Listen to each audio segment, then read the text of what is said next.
RSS ವಿರುದ್ಧದ ಸೈದ್ಧಾಂತಿಕ ಹೋರಾಟದಲ್ಲಿ ರಾಜ್ಯ ಸರ್ಕಾರದ ಮತ್ತೊಂದು ಸಮರ ಸಾರಲು ಮುಂದಾಗಿದೆ. ಅಶ್ವವೇಗ ನ್ಯೂಸ್ನಲ್ಲಿ ಸರ್ಕಾರದ ಹೊಸ ಪ್ಲಾನ್ ಅನ್ನ ಬಹಿರಂಗಪಡಿಸಲಾಗಿದೆ. ಆರ್ಎಸ್ಎಸ್ ಚಟುವಟಿಕೆಗಳಿಗೆ ಅಂಕುಶ ಹಾಕಿದ ಬಳಿಕ ಮತ್ತೊಂದು ವಿಚಾರಕ್ಕೆ ಈಗ ಸರ್ಕಾರಕ್ಕೆ ಇಲ್ಲಿ ಕಾಂಗ್ರೆಸ್ ಶಾಸಕರು ಸಲಹೆಯನ್ನ ನೀಡಿದ್ದಾರೆ. ಸಚಿವ ಪ್ರಿಯಾಂಕ್ ಖರ್ಗೆಗೆ ಕೆಲ ಕಾಂಗ್ರೆಸ್ ನಾಯಕರಿಂದ ಸಲಹೆ ಬಂದಿದ್ದು, ಅರ್ಧಕ್ಕೆ ನಿಂತಿದ್ದ ಆರ್ಎಸ್ಎಸ್ ಲ್ಯಾಂಡ್ ಆಡಿಟ್ ಮಾಡುವಂತೆ ಸಲಹೆ ನೀಡಲಾಗಿದೆ. ಇದರಿಂದಾಗಿ ಆರ್ಎಸ್ಎಸ್ ಸಂಸ್ಥೆಗಳ ಜಮೀನಿಗೂ ಕೂಡ ಸರ್ಕಾರದ ಕೆಂಗಣ್ಣು ಬಿದ್ದಿದೆ ಅಂತ ಹೇಳಲಾಗ್ತಾ ಇದೆ. ಆರ್ಎಸ್ಎಸ್ ಮತ್ತು ಅದಕ್ಕೆ ಸಂಬಂಧಿಸಿದ ಸಂಸ್ಥೆಗಳಿಗೆ ಸರ್ಕಾರ ಮಂಜೂರು ಮಾಡಿದ ಭೂಮಿಯನ್ನ ಪರಿಶೀಲಿಸಲು ಚಿಂತನೆಯನ್ನ ಮಾಡಲಾಗಿದೆ. ಇನ್ನು 2023ರಲ್ಲಿ ಸರ್ಕಾರ ರಚನೆಯಾದಾಗ ಸರ್ಕಾರ ಪರಿಶೀಲನೆಯನ್ನ ಮಾಡಿತ್ತು. ಬಳಿಕ ಆರ್ಎಸ್ಎಸ್ ಲ್ಯಾಂಡ್ ಆಡಿಟ್ ಸರ್ವೆ ಅರ್ಧಕ್ಕೆ ಸ್ಥಗಿತಗೊಂಡಿತ್ತು. ಆರ್ಎಸ್ಎಸ್ ಹಾಗೂ ಸಹೋದರ ಸಂಸ್ಥೆಗಳಿಗೆ ಸರ್ಕಾರದಿಂದ ಹಂಚಿಕೆಯಾದ ವಿವಾದಿತ ಭೂಮಿಗಳ ಶಾರ್ಟ್ ಲಿಸ್ಟ್ ಅನ್ನ ಮಾಡಲು ಚಿಂತನೆಯನ್ನ ಮಾಡಲಾಗಿದೆ. ಇಲ್ಲಿ ಬಿಜೆಪಿ ಸರ್ಕಾರದ ಅವಧಿಯಲ್ಲಿ ಆರ್ಎಸ್ಎಸ್ ಸಂಸ್ಥೆಗಳಿಗೆ ಹಂಚಿಕೆ ಮಾಡಿದ ಜಮೀನುಗಳನ್ನು ಕಾಂಗ್ರೆಸ್ ಸರ್ಕಾರ ಪರಿಶೀಲನೆಯನ್ನ ಮಾಡಲಿದೆ.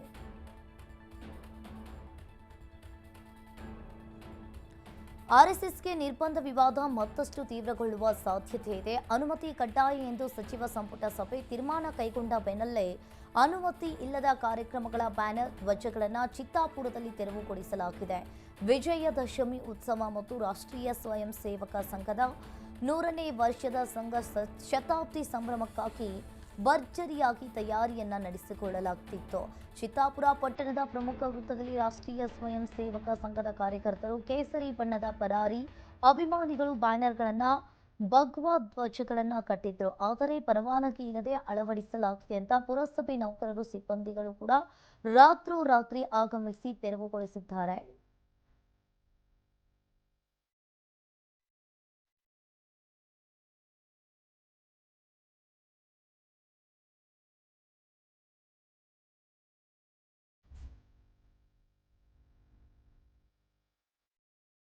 ಆರ್ಎಸ್ಎಸ್ ಬ್ಯಾನರ್ಗಳ ತೆರವಿನ ಬಗ್ಗೆ ಸಚಿವ ಪ್ರಿಯಾಂಕ್ ಖರ್ಗೆ ಸ್ಪಷ್ಟನೆಯನ್ನ ಕೊಟ್ಟಿದ್ದಾರೆ. ಆರ್ಎಸ್ಎಸ್ನ ಧ್ವಜ ಬ್ಯಾನರ್ ಯಾವುದು ಇರಬಾರದು. ಪಥ ಸಂಚಲನ ಮಾಡಲು ಅನುಮತಿಯನ್ನ ಪಡೆದುಕೊಂಡಿದ್ದಾರಾ? ನಾವು ಅನಧಿಕೃತವಾಗಿ ಬ್ಯಾನರ್ ಹಾಕಿದ್ದಾಗ ಎಸ್ಪಿ ಫೈನ್ ಅನ್ನ ಹಾಕಿದ್ರು. ಆರ್ಎಸ್ಎಸ್ನವರು ಅನುಮತಿಯನ್ನ ಪಡೆದು ಕಾರ್ಯಕ್ರಮವನ್ನ ಮಾಡಲಿ. ಆರ್ಎಸ್ಎಸ್ ಪಥ ಸಂಚಲನಕ್ಕೆ ಅನುಮತಿಯನ್ನ ತೆಗೆದುಕೊಂಡಿಲ್ಲ. ಅವರು ಇಷ್ಟು ಜನ ಸೇರ್ತಾರೆ ಅಂತ ಅನುಮತಿಯನ್ನ ಪಡೆಯಲಿ. ಆರ್ಎಸ್ಎಸ್ ಧ್ವಜ ಅಂದ್ರೆ ಅದು ರಾಷ್ಟ್ರದ ಧ್ವಜನ. ಕಟ್ಟರ್ ಪಂಥಿಗಳ ಮನೆಗೆ ನುಗ್ಗಿ ಇಲ್ಲಿ ಹೊಡೆಯೋದಾಗಿ ಹೇಳ್ತಾರೆ. ಇದಕ್ಕೆ ಸಂಬಂಧಪಟ್ಟಂತೆ ಡಿಜಿ ಅವರಿಗೆ ದೂರು ನೀಡ್ತೀನಿ ಅಂತ ಆಕ್ರೋಶವನ್ನ ಹೊರಹಾಕಿದ್ದಾರೆ. ಧ್ವಜ ಇರಬಹುದು ಅಥವಾ ಆರ್ಎಸ್ಎಸ್ನ ಪಥಸಂಚಲನ ಇರಬಹುದು, ಪರ್ಮಿಷನ್ ತಗೊಳ್ಳಿ ಅಂತ ಕೇಳಿ. ಪರ್ಮಿಷನ್ ತಗೊಂಡಿದ್ದಾರ? ಈಗ ಉದಾಹರಣೆಗೆ ಮೊದಲನೇ ಬಾರಿ ನಾನು ಸಚಿವನಾಗಿ ನಾನು ಹೋದಾಗ ನಮ್ಮ ಪಕ್ಷದವರೇ ಎಲ್ಲ ಕಡೆ ನಂದು ಪೋಸ್ಟರು ಬ್ಯಾನರ್ ಹಾಕಿದ್ರು. ಕಾರ್ಪೊರೇಷನ್ ಕಮಿಷನರ್ ನನಗೆ ಫೈನ್ ಹಾಕಿಲ್ವಾ? ನನಗೂ ಫೈನ್ ಹಾಕಿದ್ರು, ನಮ್ಮ ಪಕ್ಷಕ್ಕೂ ಫೈನ್ ಹಾಕಿದ್ರು. ಈಗಲೂ ಕೂಡ ಸಾಕಷ್ಟು ನಮ್ಮ ಕಾರ್ಯಕರ್ತರೆಲ್ಲ ಹುಟ್ಟುದಬ್ಬಕ್ಕೆ ಏನಾದರೂ ಮಾಡಿದ್ರೆ ಕಾರ್ಪೊರೇಷನ್ ಕಮಿಷನರ್ ಫೈನ್ ಹಾಕ್ತಾರೆ ಅನಧಿಕೃತ ಬ್ಯಾನರ್ಗಳಿಗೆ. ಅನಧಿಕೃತ ಬ್ಯಾನರ್ಗಳಿಗೆ ತೆರವು ಮಾಡಿದ್ರೆ ತಪ್ಪ ಹೇಳಿ? ಅದು ಯಾರ್ದೇ ಇರ್ಬೋದು, ಫೈನ್ ಹಾಕ್ಲಿ. ಈಗ ಯಾರು ಮಾಡಿದಾರಂತ ಗುರುತಿಸ್ತೀವಿ, ಅವ್ರಿಗೆ ಫೈನ್ ಹಾಕ್ತೀವಿ. ಪರ್ಮಿಷನ್ ತಗೊಂಡು ಹಾಕ್ಲಿ, ಶುಲ್ಕ ಕಟ್ಟಲಿ ಕಾರ್ಪೊರೇಷನ್ಗೆ ಅಥವಾ ಮುನ್ಸಿಪಾಲ್ಟಿಗೆ. ತಾವೇ ನಾನು ನಿಮ್ಮ ಹತ್ರ ಕೇಳ್ತಾ ಇದ್ದೀನಿ, ಶುಲ್ಕ ಕಟ್ಟಲಾರ್ದೆ ನೀವು ಹಾಕ್ತಿರ, ಇಸ್ ದಟ್ ಕರೆಕ್ಟ್ ಅಂತ? ಈಗ ಬಹಳಷ್ಟು ಕಡೆ ಅನಧಿಕೃತವಾಗಿ ಬಿಡ್ತಾರೆ, ಅದು ಮಾಡ್ತಾರೆ ಅಂತ ಹೇಳ್ಬೋದು. ಆ ಕಮಿಷನರ್ಗಳು ಜವಾಬ್ದಾರಿ ತಗೊಂಡು ಮಾಡಬೇಕು. There is a rule for. ಚಿತ್ತಾಪುರದಲ್ಲಿ ಆರ್ಎಸ್ಎಸ್ ಪಥ ಸಂಚಲನಕ್ಕೆ ಅನುಮತಿ ನಿರಾಕರಣೆ ಗಲಾಟೆ ವಿಚಾರವಾಗಿ ಸಿಎಂ ಸಿದ್ದರಾಮಯ್ಯ ಪ್ರತಿಕ್ರಿಯೆಯನ್ನ ಕೊಟ್ಟಿದ್ದಾರೆ. ಮೈಸೂರಿನಲ್ಲಿ ಮಾತನಾಡಿದ ಅವರು, ಅಲ್ಲೇನೂ ಆಗದೆ ಗೊತ್ತಿಲ್ಲ ನೋಡಿ, ಪ್ರತಿಕ್ರಿಯೆ ಕೊಡ್ತೀನಿ. ನಾವು ಆರ್ಎಸ್ಎಸ್ ಟಾರ್ಗೆಟ್ ಮಾಡಿಲ್ಲ. ಇದು ಎಲ್ಲ ಸಂಘ ಸಂಸ್ಥೆಗಳಿಗೂ ಅನ್ವಯ ಆಗುತ್ತೆ. ಈ ಹಿಂದೆಯೂ ಕೂಡ ಜಗದೀಶ್ ಶೆಟ್ಟರ್ ಸಿಎಂ ಆಗಿದ್ದಾಗ ಸಾರ್ವಜನಿಕ ಸ್ಥಳದಲ್ಲಿ ಕಾರ್ಯಕ್ರಮವನ್ನ ಮಾಡಲು ಅನುಮತಿ ಕಡ್ಡಾಯ ಅಂತ ಜಾರಿ ಮಾಡಿದ್ರು. ಅವಾಗ ಯಾರು ಕೂಡ ಕೇಳಿಲ್ಲ. ಇದು ಬಿಜೆಪಿ ರಾಜಕೀಯ ಅಷ್ಟೇ. ಬಿಜೆಪಿಗೆ ಜನರ ಬಗ್ಗೆ ಕಾಳಜಿ ಇಲ್ಲ. ಬಿಜೆಪಿ ಜನರ ಕೆಲಸವನ್ನ ಮಾಡಲ್ಲ, ಕೇವಲ ರಾಜಕೀಯವನ್ನ ಮಾಡ್ತಾ ಇದೆ ಅಷ್ಟೇ ಅಂತ ಹೇಳಿದ್ರು. ನೋಡಪ್ಪ, ನಾವು ಮಾಡಿರೋದು ಯಾವುದೇ ಆರ್ಗನೈಸೇಷನ್ ಪರ್ಮಿಷನ್ ಇದು ಹಿಂದೆನೇ ಮಾಡಿತ್ತು. ಜಗದೀಶ್ ಶೆಟ್ಟರ್ ಇರುವಾಗಲೇ ಮಾಡಿತ್ತು. ಅದನ್ನು ರಿಪೀಟ್ ಮಾಡಿದ್ದೀವಿ ಅಷ್ಟೇ. ಜಗದೀಶ್ ಶೆಟ್ಟರ್ ಯಾಕೆ ಮಾಡಿದ್ದಾಗ ಯಾಕೆ ಮಾಡಲಿಲ್ಲ? ಯಾಕೆ ಮಾಡಲಿಲ್ಲ ವಿರೋಧನ? ಟಾರ್ಗೆಟ್ RSS ಅಂತ ಅನ್ಕೊಂಡ್ಬಿಟ್ಟಿಲ್ಲ. ಟಾರ್ಗೆಟ್ RSS ಅಲ್ವೇ ಅಲ್ಲ, ಎನಿ ಆರ್ಗನೈಸೇಷನ್. ಬಿಜೆಪಿ ಯಾವಾಗಲೂ ರಾಜಕಾರಣನೇ ಮಾಡೋದು, ಇನ್ನೇನು ಬಿಟ್ಟು ಬೇರೇನು ಮಾಡಕ್ ಬರ್ತದೆ? ಜನರು ಬಡವ್ರ ಕೆಲಸ ಮಾಡಲ್ಲ, ಅವರು ರಾಜಕಾರಣ ಮಾಡೋದು. ನಂಗೆ ಗೊತ್ತಿಲ್ಲ, ಕೇಳ್ಕೊಂಡು ಮಾತಾಡ್ತೀನಿ. ನೋಡಪ್ಪ, ನಾವು ಮಾಡಿರೋದು ಯಾವುದೇ ಆರ್ಗನೈಸೇಷನ್ ಪರ್ಮಿಷನ್ ಇದು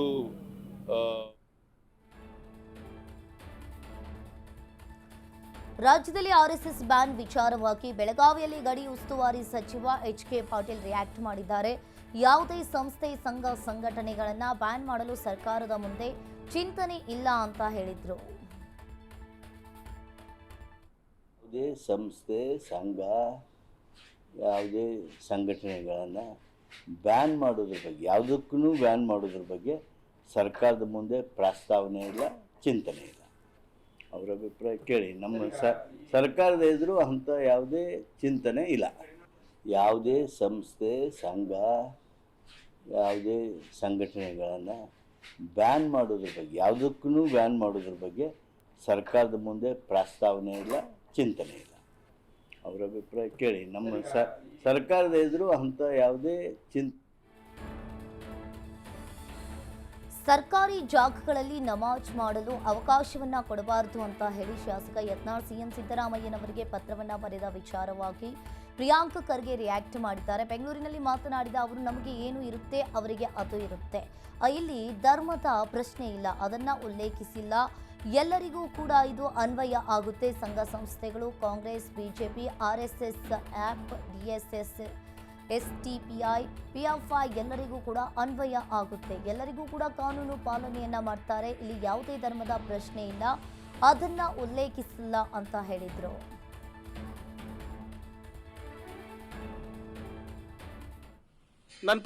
ಎಲ್ಲರೂ ನನಗೇನಿರ್ತದೆ, ನಿಮಗೇನಿರ್ತದೆ, ಅವರಿಗೂ ಇರ್ತದೆ ಅಂತ ಅಷ್ಟೇ ಅಲ್ವಾ? ಎಲ್ಲ ಧರ್ಮ, ಎಲ್ಲ ಸಮುದಾಯ, ಧರ್ಮ ಅಂತ ಪ್ರಶ್ನೆನೇ ಇಲ್ಲ ಸರ್. ಇಲ್ಲಿ ಧರ್ಮ ಅಂತ ನಾನು ಎಲ್ಲಿ ಉಲ್ಲೇಖಿಸಿದ್ದೀನಿ? ಅಲ್ಲ, ಇದು ಅನ್ವಯ ಆಗುತ್ತೆ. ಎಲ್ಲರೂ ಸಂಘಟನೆ, ಸಂಘ ಸಂಸ್ಥೆಗಳು, Congress party, BJP party, RSS, PFI, SDPI, AAP, DSS ಎಲ್ಲಾನು everybody is ready to follow the rules except some people. ಯಾಕೆ? ಹೌದು, ನಾವು ಅದೇ ಹೇಳ್ತಾ ಇರೋದಲ್ಲ. ಎಲ್ಲರೂ ನನಗೇನಿರ್ತದೆ, ನಿಮಗೇನಿರ್ತದೆ, ಅವರಿಗೂ ಇರ್ತದೆ ಅಂತ ಅಷ್ಟೇ ಅಲ್ವಾ? ಎಲ್ಲ ಧರ್ಮ, ಎಲ್ಲ ಸಮುದಾಯ, ಧರ್ಮ ಅಂತ ಪ್ರಶ್ನೆನೇ ಇಲ್ಲ ಸರ್. ಇಲ್ಲಿ ಧರ್ಮ ಅಂತ ನಾನು ಎಲ್ಲಿ ಉಲ್ಲೇಖಿಸಿದ್ದೀನಿ? ಅಲ್ಲ, ಇದು ಅನ್ವಯ ಆಗುತ್ತೆ. ಎಲ್ಲರೂ ಸಂಘಟನೆ, ಸಂಘ ಸಂಸ್ಥೆಗಳು, Congress party, BJP party, RSS, PFI, SDPI, AAP, DSS ಎಲ್ಲಾನು everybody is ready to follow the rules except. ಸರ್ಕಾರಿ ಜಾಗಗಳಲ್ಲಿ ನಮಾಜ್ ಬ್ಯಾನ್ಗೆ ಯತ್ನಾಳ್ ಆಗ್ರಹಿಸಿದ ವಿಚಾರವಾಗಿ ಸಚಿವ ಶರಣ್ ಪ್ರಕಾಶ್ ಪಾಟೀಲ್ ರಿಯಾಕ್ಟ್ ಮಾಡಿದ್ದಾರೆ. ಬೆಂಗಳೂರಿನಲ್ಲಿ ಮಾತನಾಡಿದ ಅವರು, ಯತ್ನಾಳ್ ತಮ್ಮ ಕ್ಷೇತ್ರಕ್ಕೆ ಸೀಮಿತವಾಗಿ ಮಾತನಾಡ್ತಾರೆ. ಅವರ ಕ್ಷೇತ್ರ ಹೇಗಿದೆ ಅಂತ ನಿಮಗೆ ಗೊತ್ತಿದೆ, ಹೀಗಾಗಿ ಯತ್ನಾಳ್ ನಮಾಜ್ ಬ್ಯಾನ್ ಬಗ್ಗೆ ಮಾತನಾಡಿದ್ದಾರೆ. MLC MP ಆಗುವ ಮುಂಚೆ ಯತ್ನಾಳ್ ನಡವಳಿಕೆ ಹೇಗಿತ್ತು, ಈಗ ಯತ್ನಾಳ್ ನಡವಳಿಕೆ ಹೇಗಿದೆ ನಿಮಗೆ ಗೊತ್ತಾಗುತ್ತದೆ. ಇಲ್ಲಿ ರಾಜಕೀಯಕ್ಕಾಗಿ ಯತ್ನಾಳ್ ಹೀಗೆ ಮಾತನಾಡ್ತಾರೆ ಅಷ್ಟೇ ಅಂತ ಹೇಳಿದರು. ಕಲಬುರಗಿ ಆಳಂದ ಓಟ್ ಚೋರಿ ಪ್ರಕರಣಕ್ಕೆ ಸ್ಫೋಟಕ ಟ್ವಿಸ್ಟ್ ಸಿಕ್ಕಿದೆ. ಲೋಕಸಭಾ ವಿಪಕ್ಷ ನಾಯಕ ರಾಹುಲ್ ಗಾಂಧಿ ಸಿಡಿಸಿರುವ ಮತಗಳ್ಳತನದ ಆರೋಪವು ತೀವ್ರ ಸ್ವರೂಪವನ್ನು ಪಡೆದುಕೊಂಡಿದೆ. ಇದಕ್ಕೆ ಸಂಬಂಧಪಟ್ಟಂತೆ ಇಡೀ ದೇಶದಾದ್ಯಂತ ಬಿಜೆಪಿ ವಿರುದ್ಧ ಆರಂಭಿಸಿರುವ ಮತಗಳ್ಳತನ ಅಭಿಯಾನಕ್ಕೆ ಪ್ರಮುಖ ಸಾಕ್ಷಿಯಾಗಿ ಬಳಕೆಯಾಗಿದ್ದ ಕರ್ನಾಟಕದ ಆಳಂದ ಕ್ಷೇತ್ರದ ಪ್ರಕರಣಕ್ಕೆ ಸಂಬಂಧಿಸಿದಂತೆ ಈಗಾಗಲೇ SIT ತನಿಖೆ ಚುರುಕು ಪಡೆದುಕೊಂಡಿದೆ. ಆಳಂದ ಕ್ಷೇತ್ರದ ಬಿಜೆಪಿಯ ಮಾಜಿ ಶಾಸಕ ಸುಭಾಷ್ ಗುತ್ತೇದಾರ್ ಮನೆ ಸೇರಿದಂತೆ 3 ಕಡೆ ದಾಳಿಯನ್ನ ಮಾಡಿದೆ. SIT SP ಶಿವನ್ವಿತಾ ನೇತೃತ್ವದ ತಂಡ ಕಲಬುರಗಿಯ ಗುಬ್ಬಿ ಕಾಲೋನಿಯಲ್ಲಿರುವ ಸುಭಾಷ್ ಗುತ್ತೇದಾರ್ ಮನೆ ಹಾಗೂ CA ಮನೆ ಮೇಲೂ ಕೂಡ ದಾಳಿಯನ್ನ ನಡೆಸಿ ಪರಿಶೀಲನೆಯನ್ನ ನಡೆಸಿದೆ. ಕಲಬುರಗಿ ಮನೆಯೂ ಕೂಡ SITದವರು ರೇಡ್ ಮಾಡಿದ್ದಾರೆ. ಮತ ಚೋರಿ ಮಾಡಿಲ್ಲ, ನಮಗೆ ಗೊತ್ತೇ ಇಲ್ಲದು. ಇವತ್ತು BR ಪಾಟೀಲ ಸರ್ಕಾರದಲ್ಲಿ ದುಡ್ಡಿಲ್ಲ, ಬಜೆಟ್ ಇಲ್ಲ ತನಕ ಬೇರೆ ಡೆವಲಪ್ಮೆಂಟ್ ಕೆಲಸಗಳು ಆಗ್ತಾ ಇಲ್ಲ, ಮೈಂಡ್ ಡೈವರ್ಟ್ ಮಾಡೋ ಸಲುವಾಗಿ ಇವತ್ತು ನಮ್ಮ ಕಲಬುರಗಿ ಮನೆಯೂ ಕೂಡ SITದವರು ರೇಡ್ ಮಾಡಿದ್ದಾರೆ. ಮತ ಚೋರಿ ಮಾಡಿಲ್ಲ, ನಮಗೆ ಗೊತ್ತೇ ಇಲ್ಲದು. ಕಲಬುರಗಿಯ ಆಳಂದ ಕ್ಷೇತ್ರದಲ್ಲಿ ಮತಗಳ್ಳತನ ಪ್ರಕರಣಕ್ಕೆ ಸಂಬಂಧಿಸಿದಂತೆ ಶಾಸಕ ಬಿಆರ್ ಪಾಟೀಲ್ ರಿಯಾಕ್ಟ್ ಮಾಡಿದ್ದಾರೆ. ಮತಗಳ್ಳತನ ಪ್ರಕರಣದ ಬಗ್ಗೆ ನಾನು ದೂರು ಕೊಟ್ಟಿದ್ದೆ. ಈ ಪ್ರಕರಣದ ಬಗ್ಗೆ ಸರ್ಕಾರ ಎಸ್ಐಟಿ ತನಿಖೆಯನ್ನ ಮಾಡ್ತಾ ಇದೆ. ಈ ತನಿಖೆಯ ಹಂತದಲ್ಲಿ ನಾನು ಏನು ಮಾತನಾಡೋದಿಲ್ಲ. ಈ ವಿಚಾರದಲ್ಲಿ 3 ಬಾರಿ ರಾಹುಲ್ ಕಚೇರಿಯಿಂದ ಕರೆ ಬಂದಿತ್ತು. ರಾಹುಲ್ ಗಾಂಧಿ ಚಳವಳಿ ರೀತಿ ತೆಗೆದುಕೊಂಡು ಹೋಗ್ತಾ ಇದ್ದಾರೆ. ಬಿಹಾರ್ ಚುನಾವಣೆ ನಂತರ ಕಲಬುರಗಿ ಬರೋದಾಗಿ ಮಾಹಿತಿಯನ್ನ ಕೊಟ್ಟಿದ್ದಾರೆ ಅಂತ ಹೇಳಿದ್ರು. ಚನ್ನರಾಯಪಟ್ಟಣ ಭೂಸ್ವಾಧೀನ ವಿರುದ್ಧ ಹೋರಾಟಗಾರರಿಗೆ ಗುಡ್ ನ್ಯೂಸ್ ಸಿಗಲಿದೆ. ಭೂಸ್ವಾಧೀನ ಕೈಬಿಟ್ಟಿರುವ ಅಧಿಕೃತ ಆದೇಶ ಆಗುತ್ತೆ ಅಂತ ಕೈಗಾರಿಕಾ ಸಚಿವ ಎಂಪಿ ಪಾಟೀಲ್ ಹೇಳಿದ್ದಾರೆ. ಇಲ್ಲಿ ದೇವನಹಳ್ಳಿ ಮಾತನಾಡಿದ ಅವರು ದೇವನಹಳ್ಳಿ ತಾಲೂಕಿನ ಚನ್ನರಾಯಪಟ್ಟಣ ಹೋಬಳಿಯ 13 ಹಳ್ಳಿಗಳ ಕೃಷಿ ಭೂಮಿ ಭೂಸ್ವಾಧೀನ ಪ್ರಕ್ರಿಯೆ ಕಳೆದ 3 ತಿಂಗಳ ಹಿಂದೆ 1777 ಎಕರೆ ಭೂಸ್ವಾಧೀನ ಹಿಂಪಡೆಯುವಂತೆ ಸಿಎಂ ಸಿದ್ದರಾಮಯ್ಯನವರಿಗೆ ಘೋಷಿಸಿದ್ರು. ಆದರೆ ಈಗ ಇಲ್ಲಿ ಮೌಖಿಕವಾಗಿ ಹೇಳಿದ್ರು, ಅಧಿಕೃತವಾಗಿ ಆದೇಶವಿಲ್ಲದೆ ರೈತರು ಕಂಗಾಲಾಗಿದ್ರು. ಇದರ ನಡುವೆ ಮತ್ತೆ ರೈತರು ಹೋರಾಟವನ್ನ ಮಾಡುವುದಾಗಿ ರೈತರಿಂದ ಮತ್ತೆ ಸಚಿವರಿಗೆ ಆಗ್ರಹಿಸಿದ್ರು. ರೈತರನ್ನ ಭೇಟಿ ಮಾಡಿ 1 ವಾರದಲ್ಲಿ ಆದೇಶ ಆಗುತ್ತೆ ಅಂತ ಹೇಳ್ತಾರೆ. ವಿಜಯಪುರ ಜಿಲ್ಲೆಗೆ ಕನ್ನೇರಿ ಮಠದ ಸ್ವಾಮೀಜಿಗೆ ನಿರ್ಬಂಧ ಹೇರಿದ ಹಿನ್ನೆಲೆಯಲ್ಲಿ ರಾಜ್ಯ ಸರ್ಕಾರದ ವಿರುದ್ಧ ಪ್ರಮೋದ್ ಮುತಾಲಿಕ್ ಕಿಡಿಕಾರಿದ್ದಾರೆ. ರಾಜ್ಯ ಸರ್ಕಾರ ಅತಿಯಾದ ವರ್ತನೆಯನ್ನ ಮಾಡ್ತಾ ಇದೆ. ಸರ್ವರ್ ಒಳಿತಿಗಾಗಿ ಕನ್ನೇರಿ ಮಠದ ಸ್ವಾಮೀಜಿಯವರು ಕಾರ್ಯವನ್ನ ಮಾಡ್ತಾ ಇದ್ದಾರೆ. ಸ್ವಾಮೀಜಿಯವರು ಹಿಂದೂಗಳನ್ನ ಒಗ್ಗೂಡಿಸುವ ಕೆಲಸವನ್ನ ಮಾಡ್ತಾ ಇದ್ದಾರೆ. ಅಧಿಕಾರದ ಅಹಂಕಾರದಿಂದ ಸ್ವಾಮೀಜಿ ಅವರಿಗೆ ನಿರ್ಬಂಧ ಹೇರಲಾಗಿದೆ. ಇನ್ನು ರಾಜ್ಯ ಸರ್ಕಾರ ಕೂಡಲೇ ಈ ನಿರ್ಬಂಧವನ್ನ ವಾಪಸ್ಸು ಪಡೆಯಬೇಕು. ಸಿಎಂ ಸಿದ್ದರಾಮಯ್ಯ ಬಹಿರಂಗವಾಗಿ ಸ್ವಾಮೀಜಿಯವರಿಗೆ ಕ್ಷಮೆ ಕೇಳಲಿ ಅಂತ ರಾಜ್ಯ ಸರ್ಕಾರಕ್ಕೆ ಶ್ರೀರಾಮ ಸೇನೆ ಸಂಸ್ಥಾಪಕ ಅಧ್ಯಕ್ಷ ಪ್ರಮೋದ್ ಮುತಾಲಿಕ್ ಆಗ್ರಹಿಸಿದ್ದಾರೆ. ಕನೇರಿ ಮಠದ ಕಾಡಸಿದ್ದೇಶ್ವರ ಸ್ವಾಮೀಜಿಯವರನ್ನ ವಿಜಯಪುರ ಜಿಲ್ಲೆಗೆ 2 ತಿಂಗಳು ನಿರ್ಬಂಧನೆಯನ್ನು ಹೇರಿದ್ದಾರೆ. ಪ್ರವೇಶ ನಿಷೇಧವನ್ನು ಮಾಡಿದ್ದಾರೆ. ಕರ್ನಾಟಕ ಸರ್ಕಾರ, ಕಾಂಗ್ರೆಸ್ ಸರ್ಕಾರ ಅತಿಯಾದಂಥ ವರ್ತನೆಯನ್ನು ಮಾಡ್ತಾ ಇದೆ. ಕನೇರಿ ಮಠದ ಸ್ವಾಮೀಜಿಯವರ ಕಾರ್ಯ ಅಗಾಧವಾದಂಥ, ಆದರ್ಶವಾದಂಥ, ಧರ್ಮಕ್ಕೆ, ಸತ್ಯಕ್ಕೆ, ಜನರಿಗೆ, ರೈತರಿಗೆ ಪೂರಕವಾದಂಥ ಕಾರ್ಯವನ್ನು ಮಾಡ್ತಾ ಇರುವಂಥ ಇವತ್ತು ವ್ಯಕ್ತಿಗೆ ನೀವು ನಿರ್ಬಂಧನೆ ಹೇರ್ತೀರಿ ಅಂತಂದರೆ ನಿಮ್ಮಂಥ ಕಾಂಗ್ರೆಸ್ ಸರ್ಕಾರಕ್ಕೆ ಧಿಕ್ಕಾರ ಹೇಳ್ತಾ ಇದ್ದೀನಿ ನಾವು. ಇವತ್ತು ಈ ಮಟ್ಟಕ್ಕೆ ನೀವು ಇಳಿದ್ರಿ. ಒಬ್ಬ ಪರಂ ಪೂಜ್ಯ ಸ್ವಾಮೀಜಿಯವರ ನಿರ್ಬಂಧನೆ ಮಾಡುವಷ್ಟು ಧೈರ್ಯ, ಮಾಡುವಷ್ಟು ಸೊಕ್ಕು, ಮಾಡುವಷ್ಟು ನಿಮ್ಮಲ್ಲಿ. ದರ್ಶನ್ ಮತ್ತು ಗ್ಯಾಂಗ್ನಿಂದ ನಡೆದ ರೇಣುಕಾಸ್ವಾಮಿ ಕೊಲೆ ಕೇಸ್ನ ವಿಚಾರಣೆ ಇಂದು ಸೆಷನ್ಸ್ ಕೋರ್ಟ್ನಲ್ಲಿ ನಡೆಯಿತು. ವಿಡಿಯೋ ಕಾನ್ಫರೆನ್ಸ್ ಮೂಲಕ ದರ್ಶನ್, ಪವಿತ್ರ ಗೌಡ ಸೇರಿದಂತೆ 7 ಆರೋಪಿಗಳು ಹಾಜರಾಗಿದ್ದರೆ ಜಾಮೀನು ಪಡೆದಿರುವ ಉಳಿದ ಆರೋಪಿಗಳು ಖುದ್ದು ಹಾಜರಾಗಿದ್ದರು. 64ನೇ ಸೆಷನ್ಸ್ ಕೋರ್ಟ್ನಲ್ಲಿ ನ್ಯಾಯಾಧೀಶ ಐಪಿ ನಾಯಕ್ ಅವರಿಂದ ವಿಚಾರಣೆ ನಡೆಯಿತು.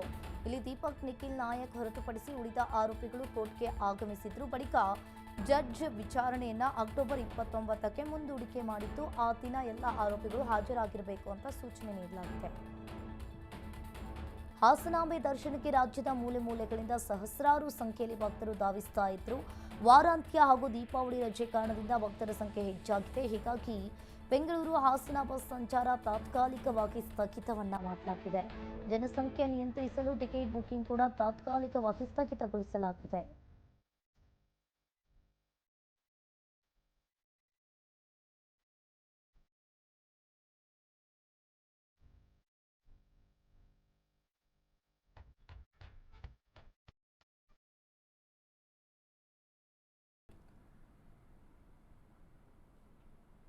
ಬೆಳಕಿನ ಹಬ್ಬ ದೀಪಾವಳಿಗೆ ಕೌಂಟ್ಡೌನ್ ಶುರುವಾಗಿದ್ದು, ದೀಪಾವಳಿ ಅಂದಾಕ್ಷಣ ನೆನಪಾಗುವುದು ಪಟಾಕಿಗಳು.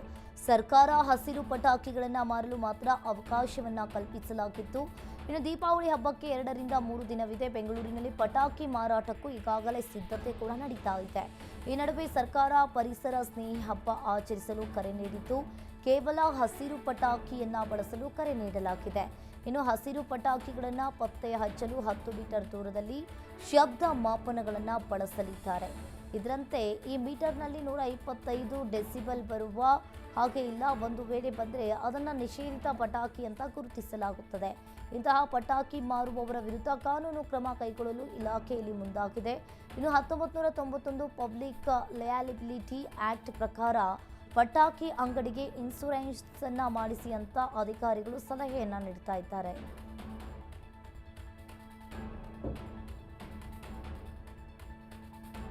ಕರ್ನಾಟಕದಲ್ಲಿ ಇಂದು ಭಾರೀ ಮಳೆಯಾಗುವ ಸಾಧ್ಯತೆ ಇದೆ. ಹವಾಮಾನ ಇಲಾಖೆ ಸುಮಾರು 20 ಜಿಲ್ಲೆಗಳಿಗೆ ಯೆಲ್ಲೋ ಅಲರ್ಟ್ ಅನ್ನು ಘೋಷಣೆ ಮಾಡಿದೆ. ಉತ್ತರ ಒಳನಾಡು ಭಾಗದಲ್ಲಿ ಸಣ್ಣ ಪ್ರಮಾಣದ ಮಳೆಯಾಗುವ ಸಾಧ್ಯತೆ ಇದೆ. ಬೆಂಗಳೂರು ಸೇರಿದಂತೆ ದಕ್ಷಿಣ ಒಳನಾಡು ಪ್ರದೇಶದಲ್ಲಿ ಸಾಧಾರಣ ಮಳೆಯ ನಿರೀಕ್ಷೆ ಇದೆ. ಕರಾವಳಿ ಮತ್ತು ಘಟ್ಟ ಪ್ರದೇಶಗಳಲ್ಲಿ ಭಾರೀ ಮಳೆಯಾಗುವ ಸಂಭವವಿದೆ ಅಂತ ಹವಾಮಾನ ಇಲಾಖೆ ತಿಳಿಸಿದೆ.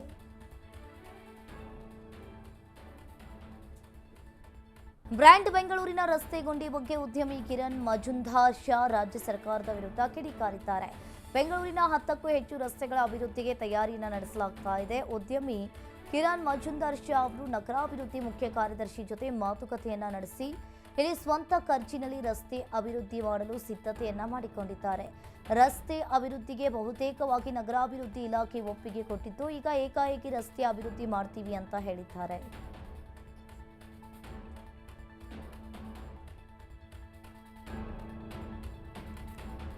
ಭಾರತದಿಂದ ಪಲಾಯನ ಮಾಡಿದ್ದ ವಜ್ರದ ವ್ಯಾಪಾರಿ ಮೆಹುಲ್ ಚೋಕ್ಸಿಯನ್ನ ಮರಳಿ ಕರೆತರುವ ಭಾರತದ ಪ್ರಯತ್ನಗಳಿಗೆ ಕೊನೆಗೂ ಕೂಡ ಫಲ ಸಿಕ್ಕಿದೆ.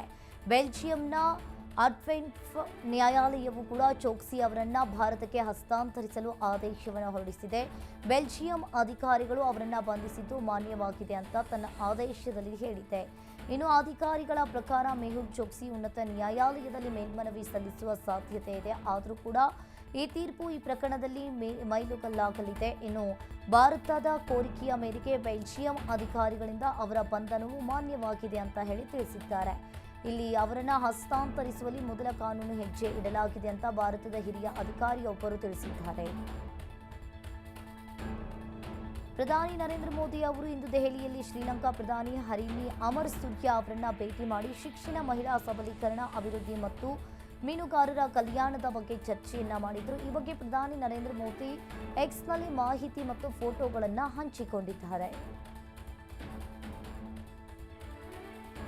ಬಿಹಾರ್ ರಾಜ್ಯದಲ್ಲಿ ಎನ್ಡಿಎ ಬಣದಲ್ಲಿರುವ ಬಿಹಾರ್ ಮುಖ್ಯಮಂತ್ರಿ ನಿತೀಶ್ ಕುಮಾರ್ ವಿಧಾನಸಭಾ ಚುನಾವಣೆ ಹಿನ್ನೆಲೆಯಲ್ಲಿ ಚುನಾವಣಾ ಪ್ರಚಾರವನ್ನ ಚುರುಕುಗೊಳಿಸಿದ್ದಾರೆ. ಇದೇ ವೇಳೆ ಅವರು ಬಿಹಾರದ ಆರ್ಜೆಡಿ ನೇತೃತ್ವದ ವಿರೋಧ ಪಕ್ಷವನ್ನ ಗುರಿಯಾಗಿಸಿಕೊಂಡಿದ್ದಾರೆ.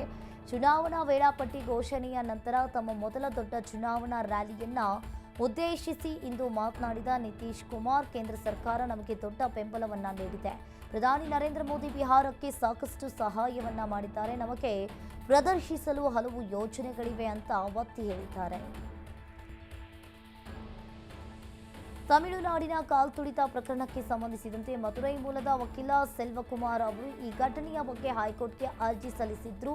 ಮದ್ರಾಸ್ ಹೈಕೋರ್ಟ್ನಲ್ಲಿ ನಡೆದ ವಿಚಾರಣೆಯಲ್ಲಿ ಕೇಂದ್ರ ಚುನಾವಣಾ ಆಯೋಗವು ಕೂಡ ನಟ ವಿಜಯ್ ನೇತೃತ್ವದ ತಮಿಳುನಾಡು ವಿಕ್ಟರಿ ಪಾರ್ಟಿ ಮಾನ್ಯತೆಯನ್ನ ಪಡೆದ ರಾಜಕೀಯ ಪಕ್ಷವಲ್ಲ ಅಂತ ಸ್ಪಷ್ಟಪಡಿಸಿದೆ.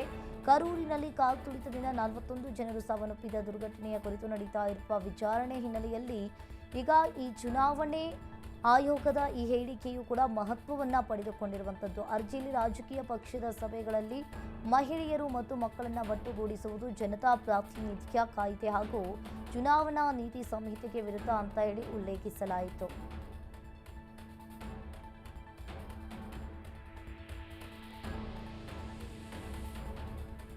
ಇದಿಷ್ಟು ಇವರೆಗಿನ ಸುದ್ದಿಗಳು. ನೋಡ್ತಾ ಇರಿ ಅಶ್ವವೇಗ ನ್ಯೂಸ್. ಇದು ಸತ್ಯಾನ್ವೇಷಣೆಯ ಓಟದಲ್ಲಿ.